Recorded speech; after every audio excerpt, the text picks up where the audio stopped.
So, I am here to introduce Nacho, who has a really awesome Spanish name, José Ignacio Gracia Lopez. I love your name. But we're going to call him Nacho because it's a lot easier for all of us. So Nacho, for over 30 years, has been a champion of old vines in Spain, old vine garnachas históricas. And he is the director of the Campo de Borja DO. And what's particularly fascinating about what Nacho is going to present to us today is that his group have used science. He's working with the University of Navarra and Zaragoza to answer two of the biggest, most important questions for old vines. Number one, do old vines taste better? You know, Jensis was saying yesterday how that is how she got an interest in old vines, because she thought the wine was better. But do we have scientific proof for that? And you're going to hear from Nacho about that. The other big question that was mentioned in the previous panel is about vine age. And you know, it's interesting because Spain is such an old country with so many old things, yet actually South Africa has had, vine age dating earlier, and actually in the early 1900s, Argentina as well, and Spain has not had a registry until 1994. So Nacho's group has established a method using aerial shots photography and Google images, as well as plant physiology and genetics, and all these different factors he's going to tell us about, to have a old vine seal. So it is such a great pleasure to introduce Nacho today. Okay.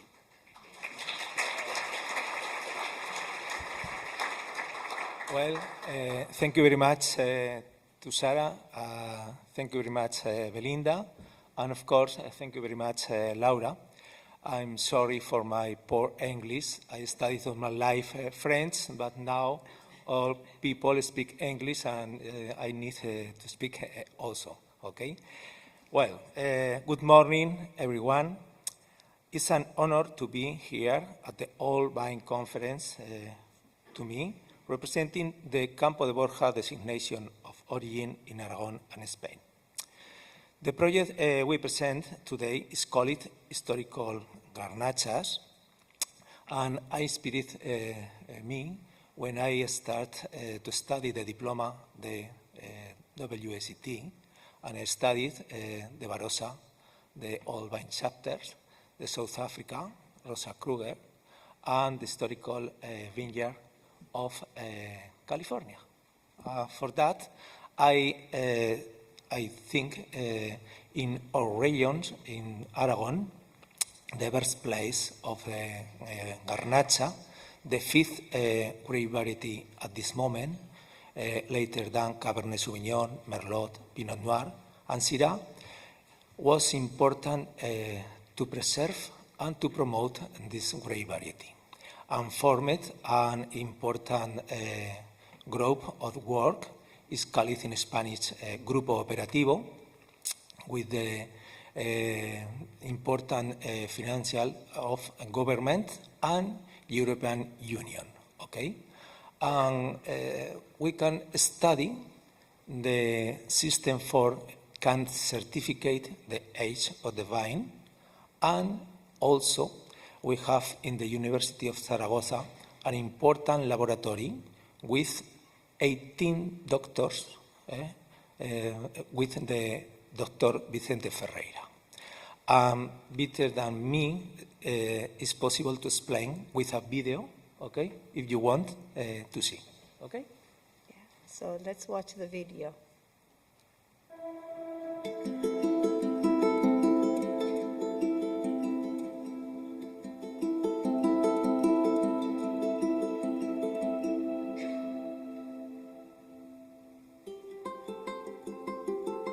El proyecto de garnachas históricas ha consistido en un trabajo que hemos realizado durante 4 años con las principales bodegas de nuestra denominación de origen, bodegas Ainzón, bodegas aragonesas y bodegas Borsao, junto con las universidades públicas de Navarra y la Universidad de Zaragoza, para intentar sensibilizar a nuestros viticultores y bodegas en el cuidado y en la protección de la colección tan importante que tenemos en nuestra región de esta variedad garnacha. El trabajo concluido con el análisis de los compuestos que las uvas de viñas viejas tienen y que hacen que el vino se preserve mejor, se conserve mejor, el vino elaborado de estas uvas, y también la aportación científica súper importante de intentar determinar con mayor exactitud una metodología que defina con precisión la edad del viñedo. Al principio puede parecer raro que no se pueda saber bien cuál es la edad de un viñedo, ¿no? Porque uno piensa que los registros nos lo dirán, ¿no? O más prosaicamente, pues como se sabe contando los anillos de un árbol, ¿no? Parece que pues cortas una cepa y puedes saber su edad. Sin embargo, la vid no es un árbol, es una liana y digamos la estructura interna se va desintegrando, ¿no? Y no podemos tener una datación exacta de lo que es un viñedo. Para saber la edad de un viñedo, lo que hemos hecho ha sido combinar información, por un lado, obtenida de fotografías aéreas. Las fotos aéreas, hay una serie que más o menos nos permite ver cuándo ha habido ahí viña y cuándo no. En los últimos años hay fotografías todos los años, pero si nos vamos más atrás, pues hay cada 3, cada 5, o incluso pues pasan 20 años sin que haya una fotografía, pero tenemos datos desde el vuelo del 56 que nos permiten saber si había viña o no. Además, ya in situ sobre el viñedo, hemos medido aspectos relativos a la arquitectura de la cepa, la longitud de los brazos, la estructura de los brazos, de esas viñas que están formadas en vaso, y una cosa que yo creo que es muy interesante, hemos estimado el crecimiento anual de esas cepas observando el crecimiento que han tenido pues, en las últimas 8, 10, 12 podas que todavía se pueden ver, contando dónde están ubicadas las heridas, y eso nos permite tener la tasa de crecimiento anual de esos brazos, ¿no? Estudiando muchas cepas de esos viñedos, pues tenemos, yendo hacia atrás, una idea de cuándo se plantó esa viña. Hay una tercera pata que hemos estudiado, que es la componente genética. Hemos cogido muestras de las raíces de estas viñas viejas y hemos visto genéticamente qué portainjertos son.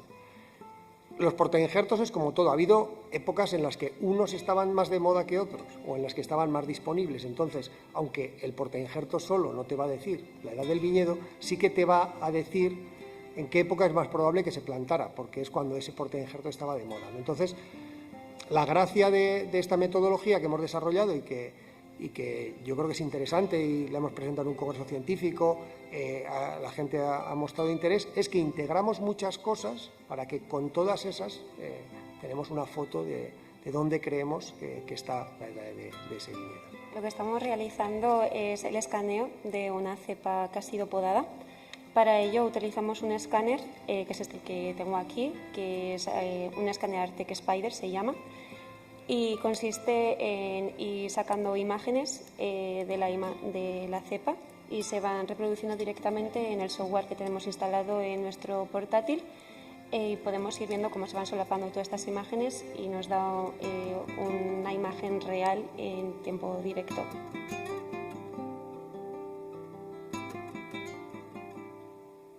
Ya que somos el laboratorio del análisis del aroma y enología de la Universidad de Zaragoza, pues justamente nos pareció que nuestra contribución más relevante sería el estudio del aroma que deriva de esas uvas, del aroma varietal, que es una de las partes más desconocidas de la química del vino, precisamente porque el aroma varietal tarda en manifestarse muchos años. La uva, el aroma, lo tiene que guardar unido a moléculas que lo hagan soluble para que no sea volátil. Entonces el aroma, la uva lo tiene en forma de precursores, de manera que no huele. Y solamente después de la fermentación y durante el envejecimiento del vino, ese aroma que está ahí, que está en la uva, pues va rompiéndose poco a poco y el vino va entonces desarrollando ese aroma varietal. Lo que nosotros hemos hecho pues es extraer ese aroma varietal, le hemos obligado a expresarse en un tiempo mucho más corto, haciendo un proceso químico muy sencillo de hidrólisis, pero que lo tenemos que hacer en una atmósfera sin oxígeno estricta, a unas condiciones también químicas de pH y de temperatura estrictas, y con eso conseguimos en muy poquito tiempo que se exprese el aroma que de normal tardaría igual 5 años algunas moléculas en expresarse completamente. Pero los resultados han sido espectaculares, precisamente por lo consistentes que han sido. Y lo que nos han mostrado es que las uvas más viejas tienen una estructura de aroma fenólico muchísimo más potente. Fíjate que eso se manifiesta además en que las notas que van a desarrollar esos vinos están más cercanas a la fruta negra que a la fruta roja, y la fruta negra es mucho más valorada en los vinos tintos. Y la otra cosa que hemos descubierto es que las viñas más antiguas expresan con mucho más, vamos a decir, intensidad la especificidad del pago del que proceden. Digamos que el vínculo que tienen con el territorio se va haciendo todavía más manifiesto. Todo lo que es demostrar que hay una expresión del territorio y que esa expresión puede manifestarse incluso en viñas que están tan solo 5 kilómetros de distancia es muy importante, porque realmente valoriza y demuestra el dar razón, digamos, a la viticultura y a la forma de entender el vino en Europa. La garnacha es una variedad autóctona aragonesa, el origen está por tanto en nuestras tierras, y lo que nos interesa sobre todo es que prevalezca para generaciones futuras esta importante colección de cepas históricas que son la cuna, la raíz y el origen de esta variedad.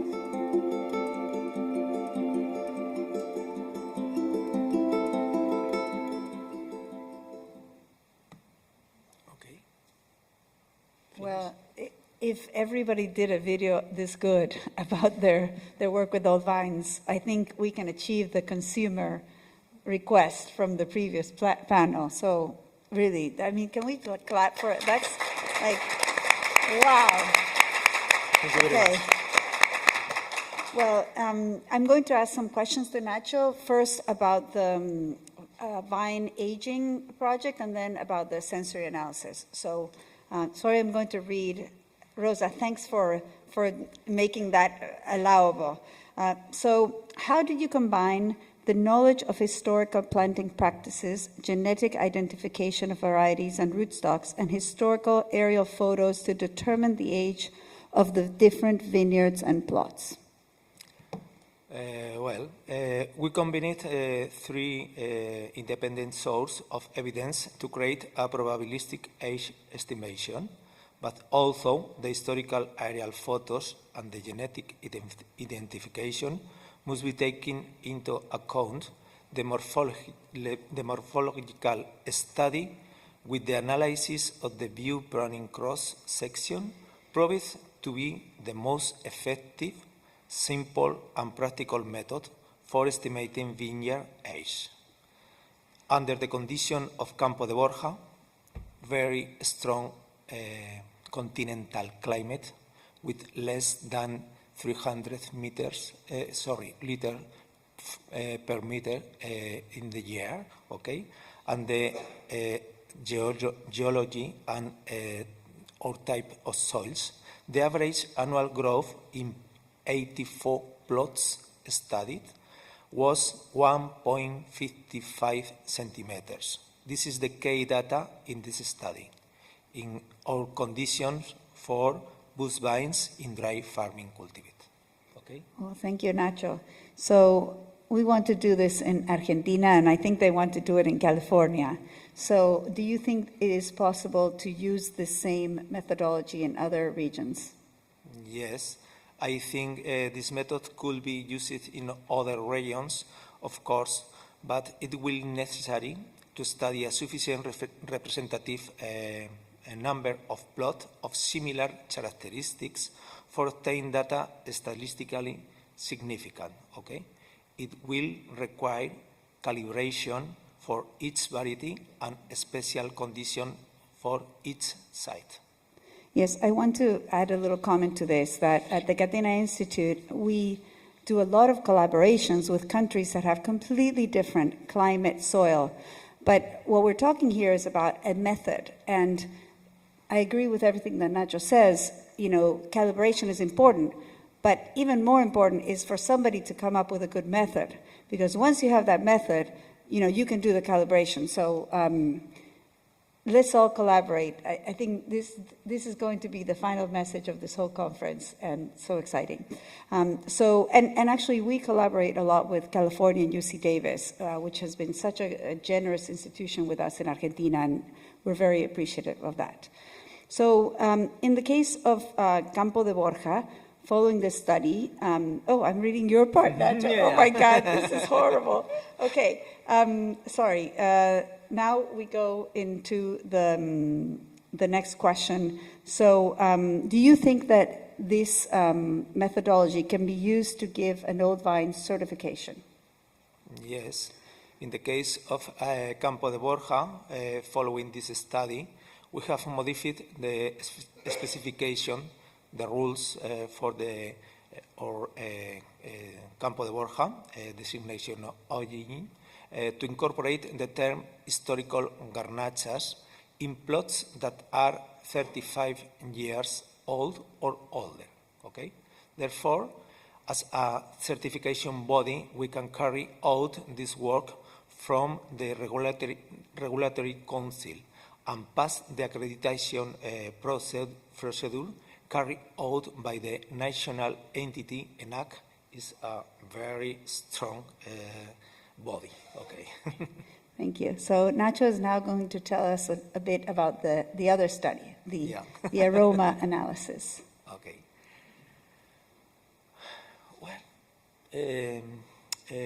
together with Dr. Vicente Ferreira and his team at the Aroma and Enology Analysis Laboratory of University of Zaragoza, we analyzed the varietal aroma of Garnacha grape from both old and young wines across the 3 consecutive harvest sources from 12 plots where we have elaborating mistelas, 45th mass, to analyze the primary varietal aromas with my partner David Martin and also Carlos Palomera in the shadow. Okay? Okay, so what's really exciting about this project is that it included multiple plots and also that it was done over 3 years. And that's a lot of work to do something over 3 years. So can you explain to us in simple terms how you used mass spectrometry, gas chromatography, all these different data points to come up with this conclusion that old vines are superior, more complex aromatically? Can you explain it to us in a way that we can explain to the end consumer? It's difficult for me because I'm not an expert in analytical chemistry, but Dr. Ferreira has explained to me that the grapes from historic Garnacha vineyard show a more diverse, intense and consistent aroma compared to those from younger vineyards. Historic vineyard contain more guaiacol and eugenol, for example, which are the key contributors to black fruit notes. Okay, grapes from young wines provide more aromas of red fruits, and grapes from old vines provide more complexity and especially black fruit notes. Excellent.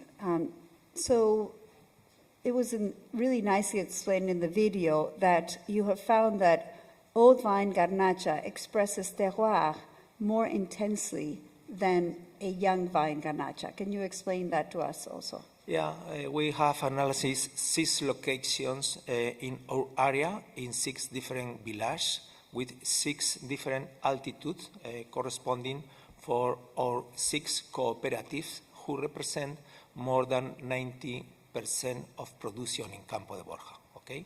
And the study shows that the compounds are grouped by zones.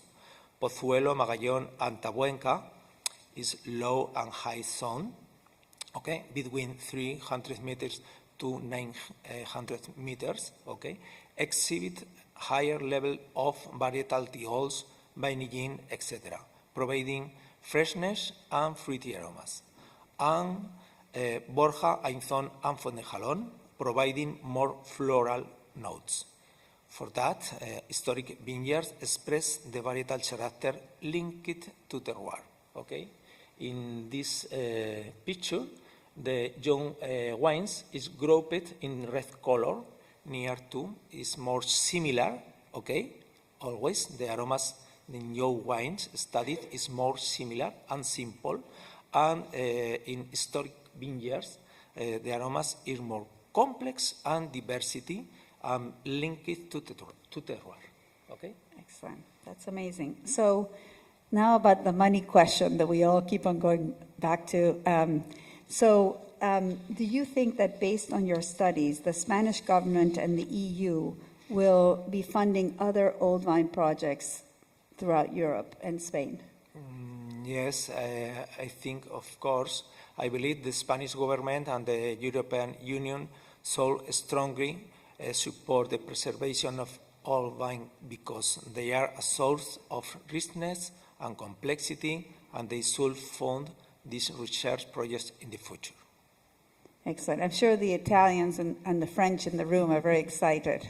Too bad for the Californian, Argentinian, and South African. Okay, so Nacho, please lead us to the conclusion. Okay, thank you very much for all.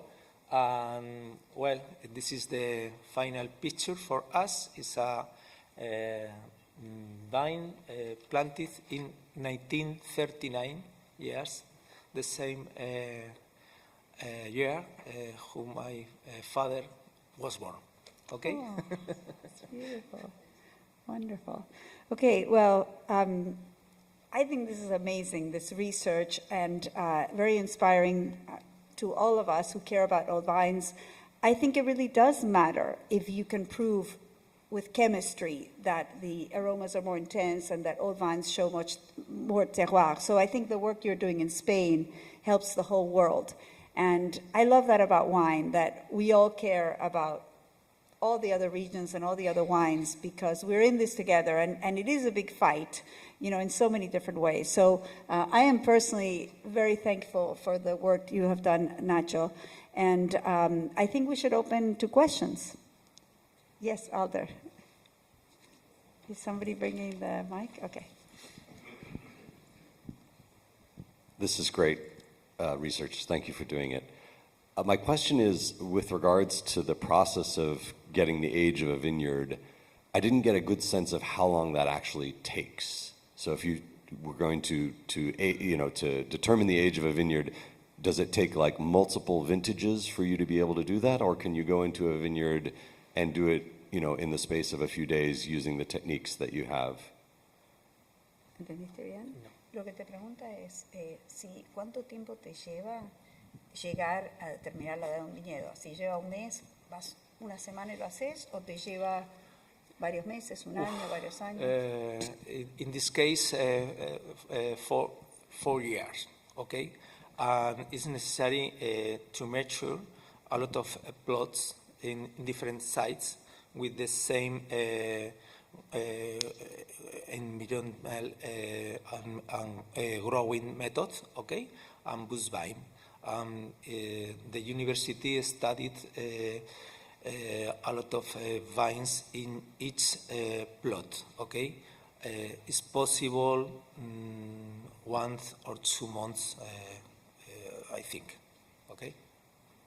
Okay, so maybe you do it really quickly, it can take 2 months, but it took them 4 years because they did so many plots. I mean, they literally covered, I think I wrote this, 84 plots. That's a lot of work, yeah. Para el vídeo está hecha la imagen en verano porque teníamos que venir aquí, pero el estudio se hace en invierno. And the study needs to be done in winter. But the video was done in summer because they had to show it here. So, yeah. Awesome. I'm understand? happy, yes. It's a truck. So, I'm over here. Okay, Belinda is in charge of. Yes, thank you so much. It was really exciting research, and I can't wait to read the full details. But one thing I was trying to get a sense of, especially for growers, is how much more intense the flavors or the aromas are. It's fine for us in the fine wine world to discuss finer points, but I would like to know how a grower could look at this and see economic advantage. Bueno, lo que ella pregunta es cuánto más complejo o intensos serán los aromas entre las vides viejas y las nuevas y cómo eso lo puede medir un productor, no el enólogo, sino el productor mismo que tiene un viñedo, cómo decide, uy, esto es mejor que lo otro. Difficult question, difficult answer. The Dr. Vicente Ferreira has studied 40 precursors aromatic, okay, and he grouped it in the principle floral, fruity, and spicy. But for a producer, it's difficult. I don't know how it's possible measure for him. Okay, it's necessary to study in a complex laboratory, the University of Zaragoza, and we work every year with this team, and it's very interesting for us because the panel of our winemakers in Campo de Borja all work together with the university. Okay. Yeah, maybe I can make a comment to add that, we have a research institute at our winery, but we don't have some of the really highly technical tools. So we partner with the local university. So one thing you could do in a region is get a bunch of growers to partner with somebody at the university, somewhere like UC Davis would be amazing. And then, you have a scientist that knows how to collect data and analyze it, and you're providing, the grapes or the juice. And I think there would be ways, but it would take some time, and you need a government like the European Union to help you. Oh, 3 minutes? Okay, Lulina. Yeah. Okay. Robert? Thank you. This is absolutely fabulous. I mean, just these 2 sessions we've just done have been worth coming here just alone, and yesterday was pretty good as well. So my question is, all of the work we've been looking at is Garnacha and their bush vines. How transferable is the work we've been doing here to other varieties not necessarily grown in the same way? If we want to move forward ahead and the EU says, let's go for it, how easy is it going to be to transfer what we've learned here to other varieties elsewhere? Pregunta cómo transferir este conocimiento de bush vine, que no es vertical trellis, Garnacha, por ejemplo, a Malbec en Argentina, o a Cabernet Sauvignon. Yes. The work is focused with only the grape variety, Garnacha, in the same condition, bush vine, dry farmed, okay? Because the rainfall is less than 300 millimeters per year. In these conditions, we can measure the average annual growth, okay? In this case, is 1.55 centimeters. In other location with other grape variety, the average growth annual was different, okay? And for that, it's necessary to calibrate the method in each location for each grape variety.